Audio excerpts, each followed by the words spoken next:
Analista económico de gran trayectoria y hoy candidato a la vicepresidencia por el Partido Social Cristiano Madera de Guerrero con la doctora Cintia Viteri.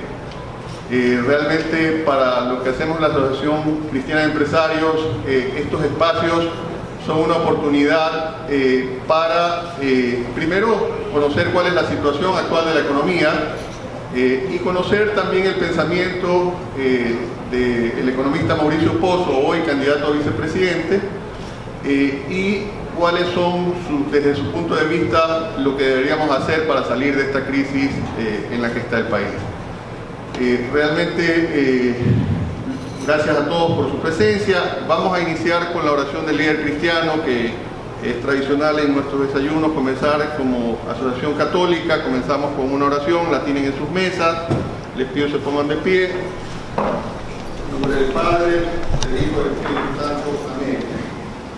Padre, haz que mi trabajo sea comunicación de tu voluntad en la tierra, que mi mente sea clara para comprender con el don del entendimiento el cielo y la tierra, que mi corazón sea sincero y recto para decidir con el don del consejo y así sembrar el cielo en la tierra, que mis manos sean diligentes para orar con el don de fortaleza y así cultivar el cielo en la tierra, para que mi trabajo sea comunicación de tu inteligencia, verdad y vida, y con los dones de ciencia y sabiduría, y que así mis hermanos, con los dones del temor de Dios y piedad, conozcan, reciban y den tu amor para tu mayor gloria.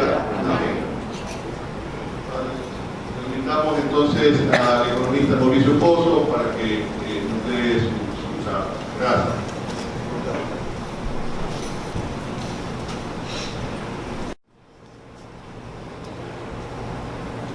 Buenos días, muchas gracias por la invitación, la oportunidad de conversar un poco sobre cómo está la situación del país.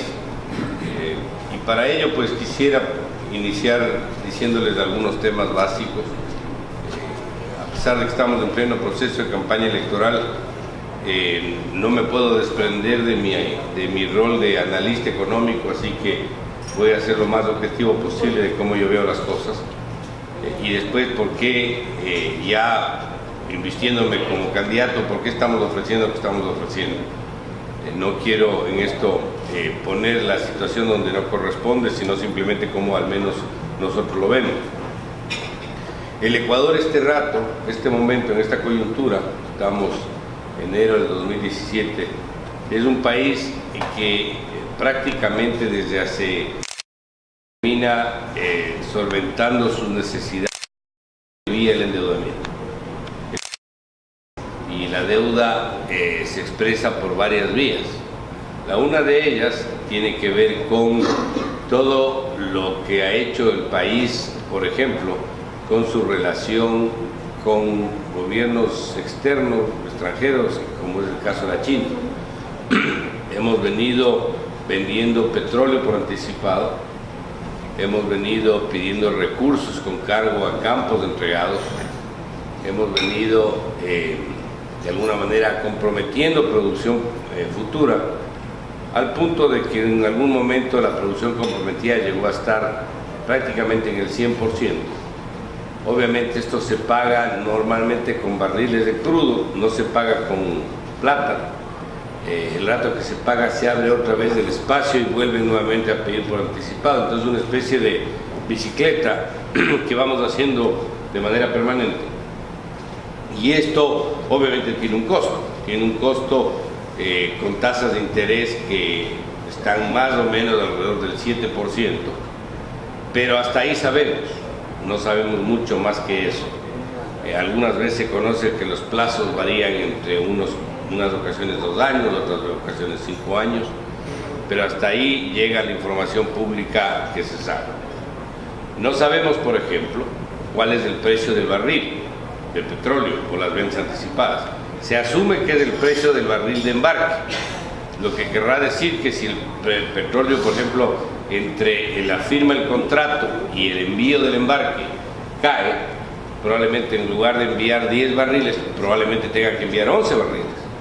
Pero esto no sabemos, estamos simplemente especulando.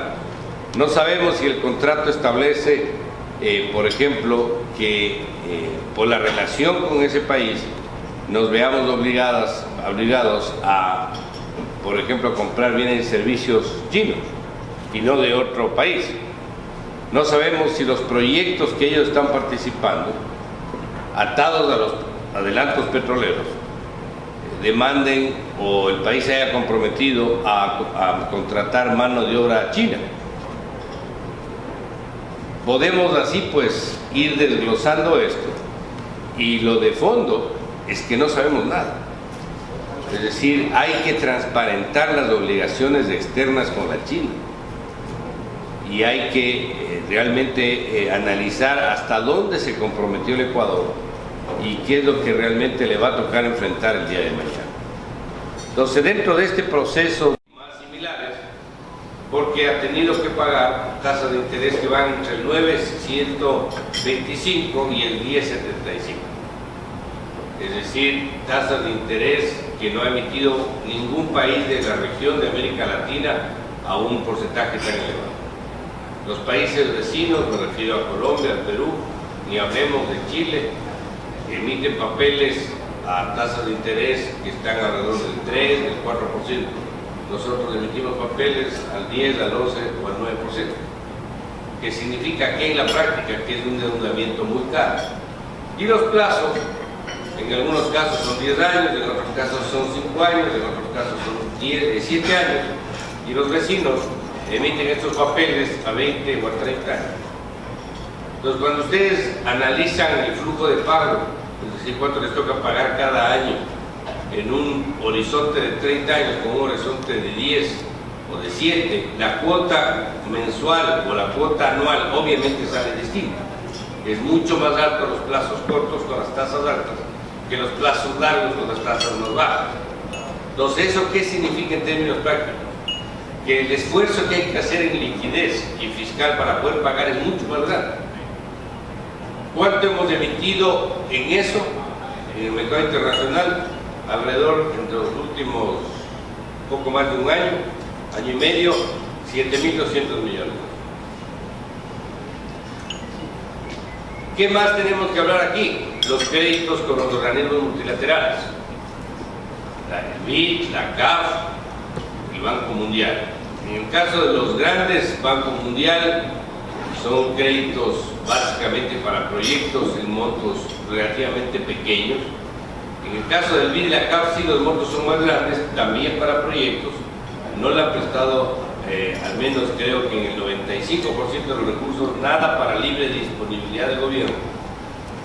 Pero ese endeudamiento, al revés de los otros, sí está en condiciones adecuadas, sí está en plazos largos, en tasas de interés bajas. Deuda con proveedores me refiero, que le vende al Estado los helicópteros LUF y le da financiamiento para pagar en cierto plazo. Ahí también existe un monto de obligaciones, habrá que ver la estructura de ese endeudamiento. Y hasta ahí llega la parte de la deuda externa. En lo que es deuda interna, el 90% del endeudamiento es con la seguridad social. Ahí tenemos como Estado una obligación de cerca de 11.000 millones de dólares que le debe el Estado a la seguridad social, que es a través de bonos, compró de seguro. No es la deuda registrada bajo la metodología anterior, que es la deuda, el concepto de agregado, es decir, que agrega obligación. Pero hay otros pagos que tienen que hacer el Estado. ¿Qué otros pagos tienen que hacer? Tienen que pagar los atrasos. Acaba de endeudarse la última emisión de papeles. ¿Para qué fue? Para tratar de ponerse al día con los gobiernos seccionales, con los GATS que se llaman. Los gobiernos externos no es deuda externa, pero son atrasos, son pagos que hay que hacer. Ahí se les debe plata a los petroleros, se les debe plata a los constructores, proveedores del Estado en general. ¿Cuánto es eso? Más o menos unos 2.500 millones, estaba en 2.000 millones, ahora debe estar en algo menos por el que ese endeudamiento último también ayudó a pagar algo de eso. ¿Qué otras deudas ha habido?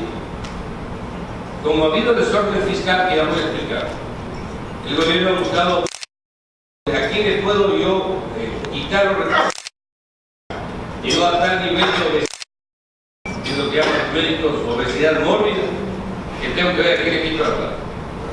Entonces, observando quién más tiene plata, el Banco Central.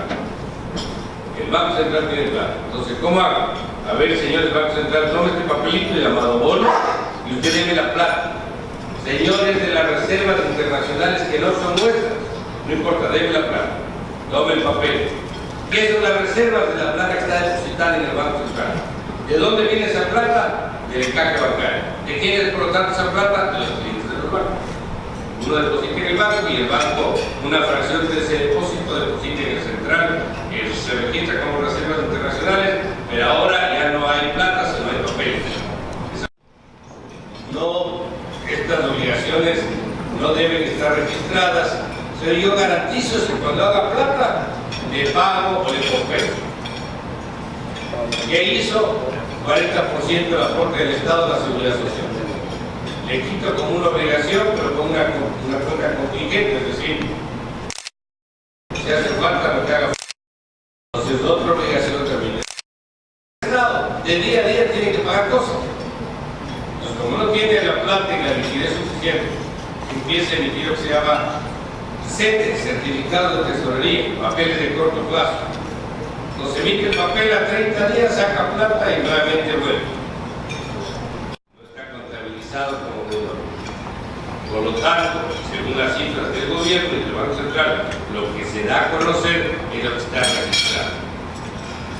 ¿Cuánto realmente es lo que debe el Estado a la fecha? Más o menos 50.000 millones de dólares. ¿Cuánto es eso? Más o menos. Ahora el gobierno dice, no, 70%. ¿Por qué no 2? Más de 100. Lo que no dice es que ese 50% del PIB son obligaciones de corto plazo y caras. Pero no es lo mismo que a uno le presten para comprarse una casa a 30 años al 5%, que le presten para comprarse la misma casa a 5 años al 10%. La cuota que hay que pagar mes a mes es distinta. Eso es lo que pasa al Estado. Un serio problema de recursos a mediano plazo que no pueden dejarse como están, y por eso nosotros hemos planteado la creación de una comisión de administración y manejo de deuda pública de este tema. O sea, canjear lo que haya que canjear, la deuda por aquí, pero para poder negociar necesito saber a qué. ¿Y cómo hago eso? Con respaldo internacional. Un programa económico que afuera me digan, señores, hay viabilidad para el Ecuador, este es un programa creíble, va a alcanzar las metas que persigue, tiene respaldo de los organismos internacionales, por lo tanto el Ecuador ya no tiene un riesgo de 700 puntos, sino me invento de 400 puntos. Y por lo tanto los nuevos papeles ya se pueden colocar en mejores condiciones que las petroleras, señores, inviertan en el Ecuador, contraten gente. Si yo no les pago lo que les debo como Estado, entonces ¿qué tengo que hacer? Pagar el dinero. No puedo dejar de pagar, tengo que pagar. Y el gobierno se siente el 24 de mayo, pero el 31 de mayo tiene que pagar sueldos. El Seguro Social tiene un problema serio, ya no solo de solvencia, sino también de liquidez. Entonces hay que buscarle al Seguro Social una estructura distinta para que en el tiempo vaya recuperando, porque si es así, si sigue como está, en menos de 10 años ya no puede pagar pensión. Le debe plata por salud más de 2.300 millones del Estado, porque le dijo hágase cargo de enfermedades catastróficas y la suma adeudada supera los 2.000 millones. Entonces tengo otro problema de endeudamiento, en este caso el Estado, con la Seguridad Social. No quiero ya distraerme más porque también tenemos obligaciones con el IFA y también el SPOR. Entonces, como ustedes entenderán con todas estas explicaciones, aquí hay un serio problema de endeudamiento. ¿Y de dónde viene el problema? Del desorden fiscal. El desorden fiscal produce muchas cosas, entre otras lo que estoy explicando del endeudamiento, pero no es el único problema que produce otros problemas. Cuando se gasta mucho, ese Estado empieza a tomar una magnitud que después no puedo mantener. Una magnitud que significa, por ejemplo, que el gasto público en relación al PIB, en relación al tamaño de la economía, pase del 20 o 21% que fue hasta el año 2006 al 44% del año 2014. Baje algo el 2015 y 2016 porque bajaron los ingresos, entonces el Estado no pudo gastar todo lo que quería gastar y no pudo endeudarse en todo lo que necesitaba endeudarse. Entonces no pudo gastar y por lo tanto el gasto bajó. Pero no es que ha cerrado gasto, ha acumulado atraso. No es que ha cerrado ministerios o ha dejado de comprar vehículos. No. Ha dejado de gastar, que es distinto. Si se habrían eliminado las partidas, podría haber sido un recorte de gastos permanente, pero si mañana sube el precio del petróleo a 100, ustedes van a ver que nuevamente el gasto vuelve a subir, porque esas decisiones que menciono no ha adoptado. Entonces, ¿eso qué significa en términos prácticos? Eso significa que ese desorden fiscal expresado en un gasto público excesivo, también hay que ver qué se hace. Entonces, ¿qué tenemos que hacer ahí? Varias cosas. Hasta el año 2006 eran 18 ministerios. Al año 2017, entre ministerios coordinadores, secretarías generales, son 48.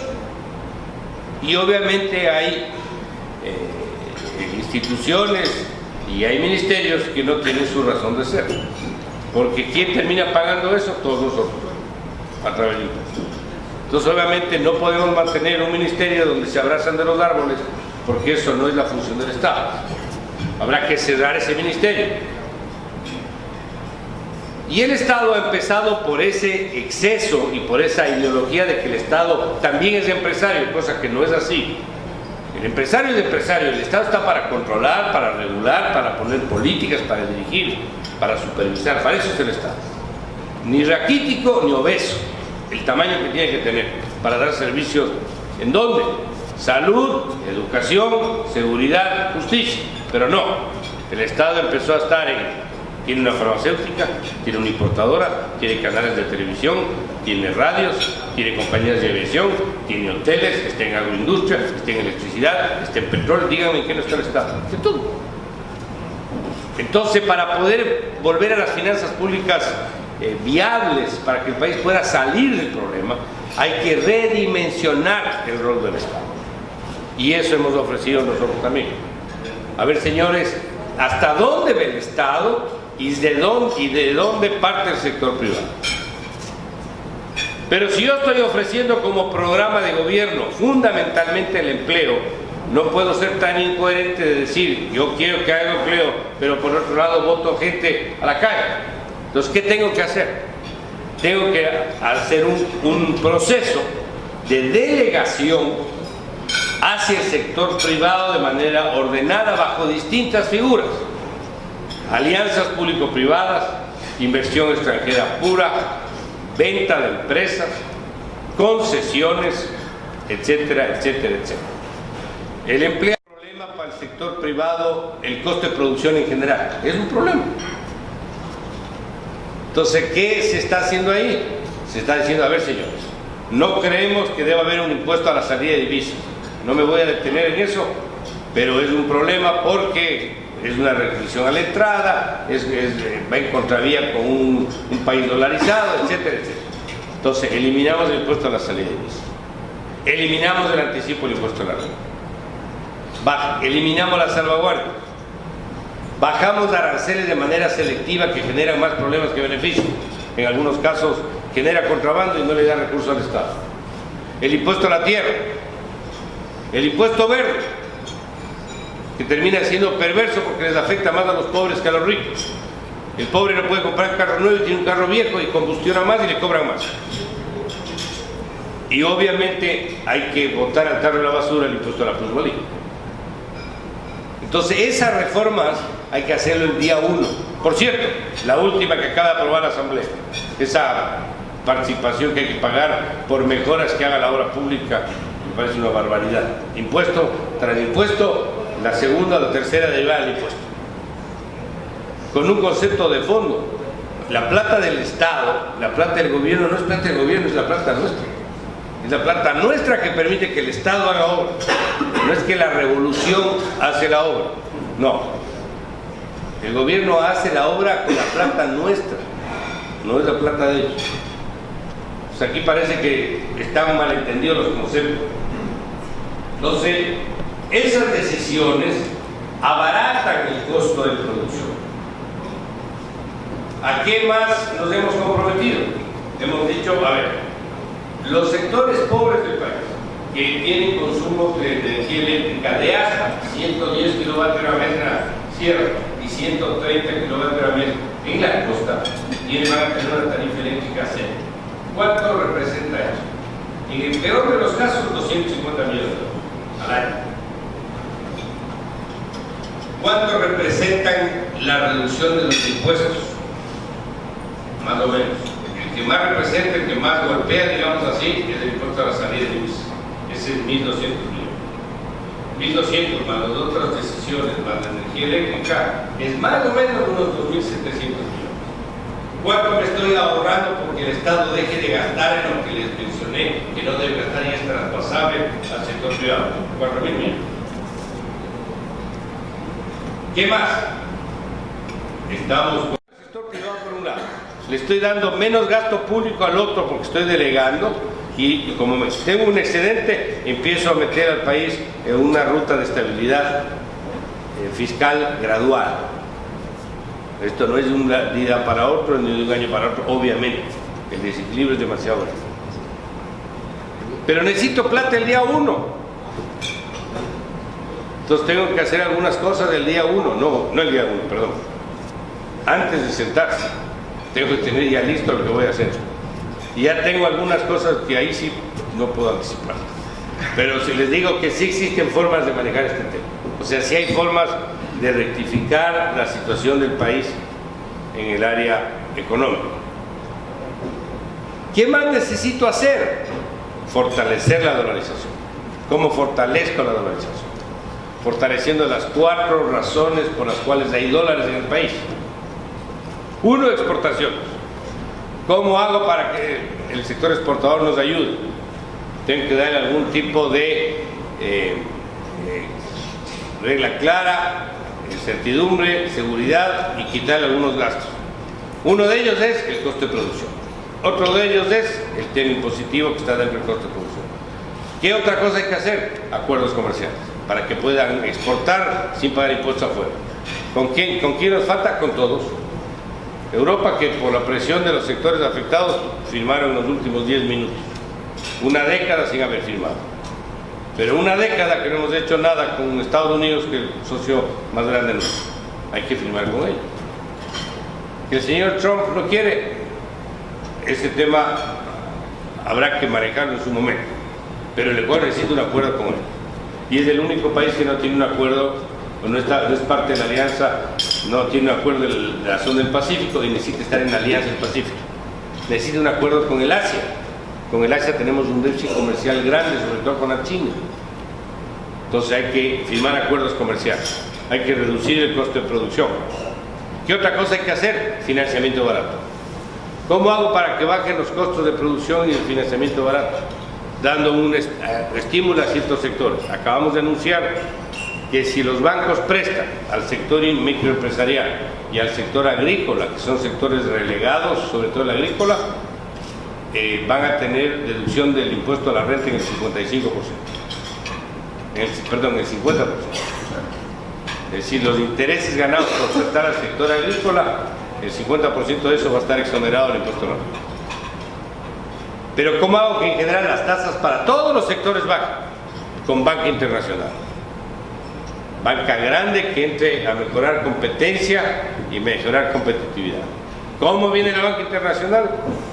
Necesito, entre otras cosas, derogar las decisiones, por ejemplo, de fijación del Banco Central de las tasas de interés. Las tasas de interés tienen que responder a la situación del país. Con más liquidez, con menos liquidez, con más riesgo, con menos riesgo. No hay crédito más caro que el que no existe. Cuando las tasas están fijas y la cosa se pone complicada, ¿qué pasa? Los bancos no prestan. Es preferible, en ese ejemplo hipotético, una tasa algo más alta, pero cae el financiamiento. Y asimismo, pueden bajar las tasas, pero tampoco bajan. Si ustedes ven el análisis de tasa de interés de los últimos 3 años, es un electrocardiograma de un cadáver, línea recta. No responden a nada, ni cuando estaba más alto el petróleo, ni cuando estaba más bajo el petróleo, ni a nada. Entonces, bajo el costo de financiamiento de exportaciones, con las otras decisiones, en el tiempo van a buscar mejorar, y la inversión extranjera también. ¿Qué más? No me muevan los impuestos. Se ha anunciado estabilidad tributaria por 4 años. Una reforma al inicio del gobierno, no topamos los impuestos por los siguientes 4 años. Olvídense de los cambios impositivos. Estabilidad tributaria, que creo que es otro elemento importante. Remesas, para que manden la plata a nuestros compatriotas se requiere que el ambiente sea bueno. Ahí también la idea es generar confianza, estabilidad para que esa plata venga. Tercero, inversión extranjera. Somos el país con más bajo nivel de inversión extranjera respecto al PIB de la región. ¿Por qué no viene o qué necesitamos para que venga la inversión extranjera? Lo que necesita un empresario nacional para invertir. ¿Qué necesita? Que le den reglas claras, que no muevan las normas, que tenga financiamiento barato, el costo de producción sea menor, todo eso. Igual el inversionista afuera. Pero tenemos una ventaja, que estamos dolarizados. Y si afuera ven que la dolarización se fortalece, van a ayudar, van a apoyar. ¿Por qué van a apoyar? Porque no van a tener el riesgo cambiario, de invertir en una moneda y después tener problemas de cuánto quieran remesar si necesitan en otra moneda.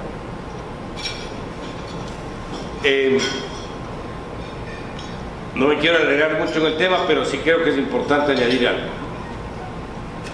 Necesito recuperar la institucionalización del país, la institucionalidad. El seguro no puede seguir siendo lo que es, como tampoco el Banco Central puede seguir siendo lo que es.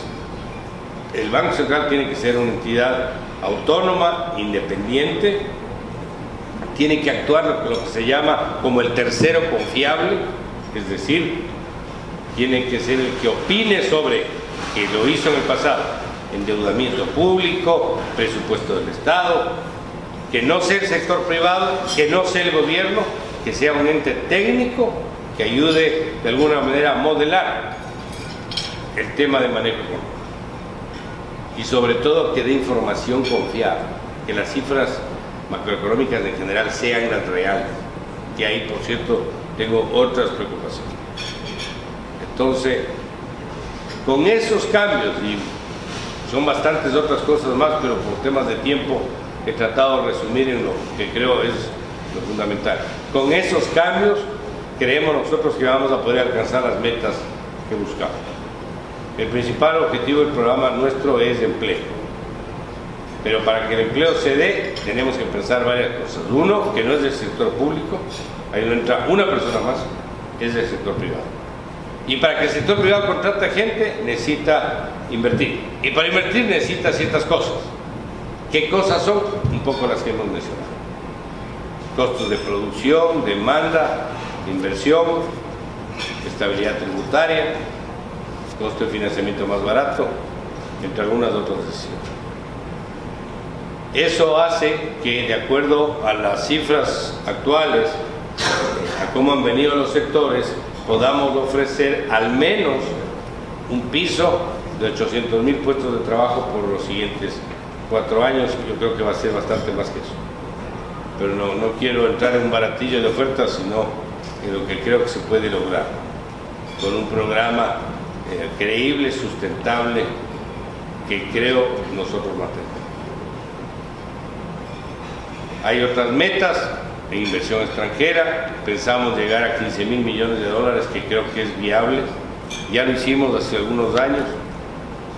Respecto al PIB, eso en 4 años alrededor del 3% del PIB por año, que es viable. Eso ya lo tuvimos, 2.7, 2.6.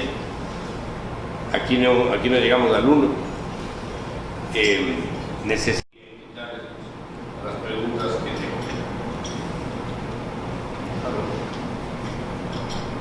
Sí, ahora abrimos Hugo.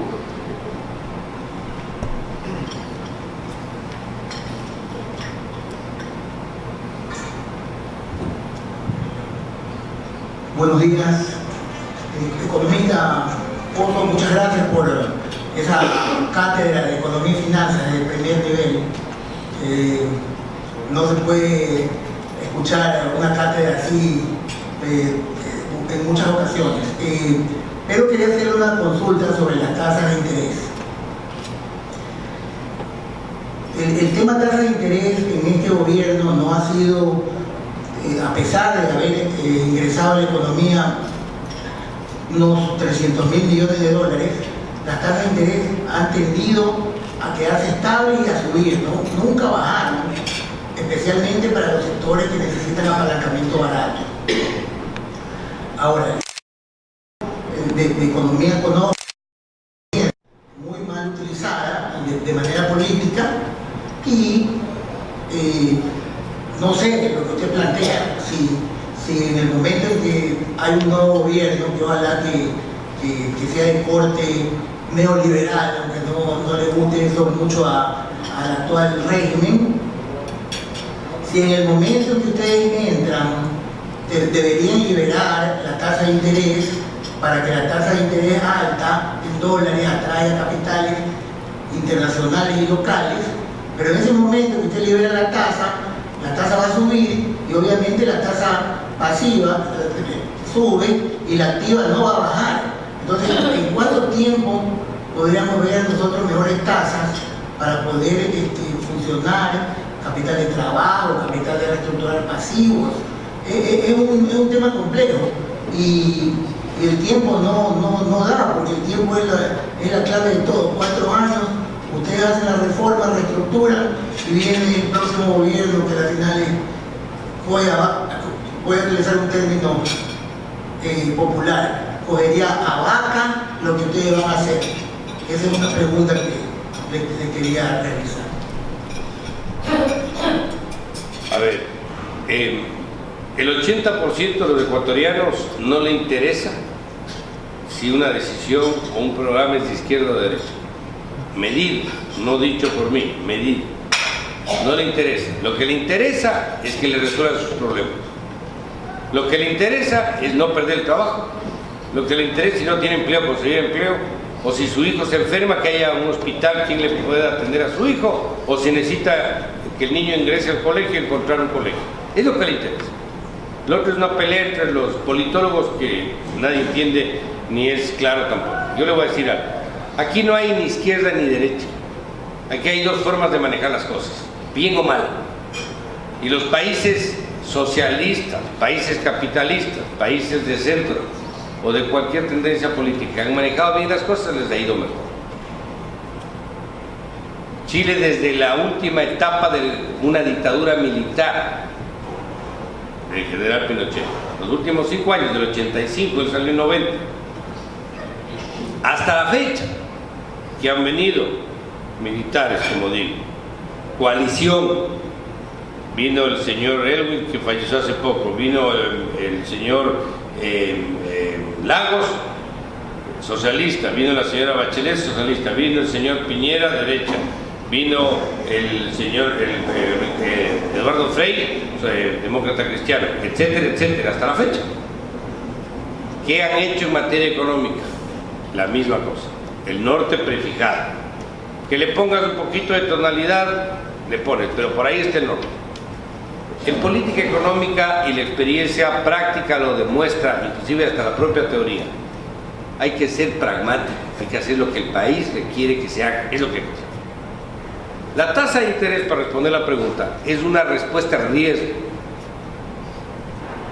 Y el momento en que yo le quito esa asignación a dedo que está haciendo el Banco Central de la tasa de interés, yo tengo un programa económico que genera confianza, la tasa de interés no va a subir, la tasa de interés va a bajar. ¿Y por qué no va a subir? Porque a los bancos no es negocio tasas altas, por varias razones. Es negocio para los bancos tener margen, que se llama. Es decir, lo que pagan en tasa por depósitos versus lo que cobran en tasas por crédito. Se pierde el mercado como banco. Entonces la tasa va a venir abajo, no hacia arriba.